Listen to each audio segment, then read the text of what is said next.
now to our colleague Sri Jegarajah in London. Sri, the British Prime Minister trying his best there to try and calm markets, but the bank stocks have clearly been hammered out of shape. Absolutely. The banks were really in the sharp end of the selling right now.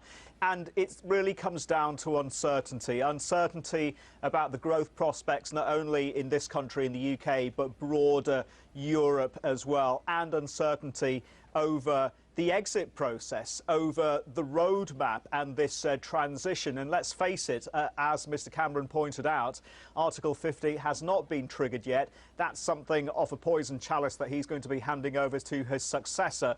And the problem here is that you can't start the negotiations between Europe and the UK if there's no leadership. And let's not forget that Mr Cameron is a lame duck Prime Minister right now. So we need the leadership in place in the ruling Conservative Party.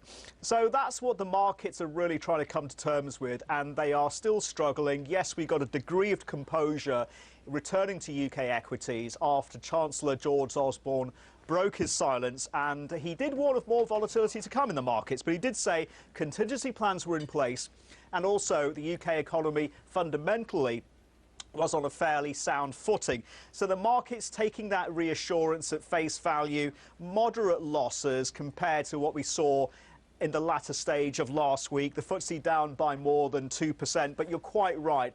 The European banks, the British banks are in a very bad place right now, trading near the Eurozone crisis lows. The European banking index down more than 5% at one point, and the sector as a whole, and let me throw this statistic at you, has lost more than a third of its value so far this year. So that's the worst year-to-date showing for the European banks since 2008. So as you would imagine, this process still has some way to work out.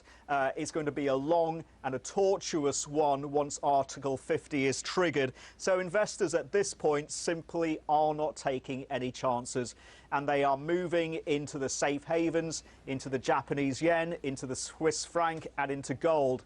And coming from Asia, the transmission mechanism into other markets is really going to be through the currencies. The authorities in Tokyo are very much in currency intervention watch right now. A lot of currency analysts are saying that dollar yen drop below 100 is really the threshold, is really the line in the sand that will trigger intervention. But it really depends on whether the move in terms of yen appreciation is a disorderly, is a violent one. So the EU leaders right now are in transition talks in Brussels. You've heard Prime Minister Cameron speaking, the opposition leader Jeremy Corbyn is speaking, and over the past couple of days it's been absolutely extraordinary. We have seen establishment politics, to put it lightly, in something of a shambles. The Conservative Party in disarray, the Labour Party in disarray as well, and one can argue that the only person with a semblance of a plan, the only adult in the room right now, is the Scottish First Minister Nicola Sturgeon and Bank of England Governor Mark Carney. So it's really going to come down to the headlines, and there's a lot of headline risk still in these markets, given the politics and given all the uncertainty over the transition and the exit and how exactly that's all going to play out. Back to you now.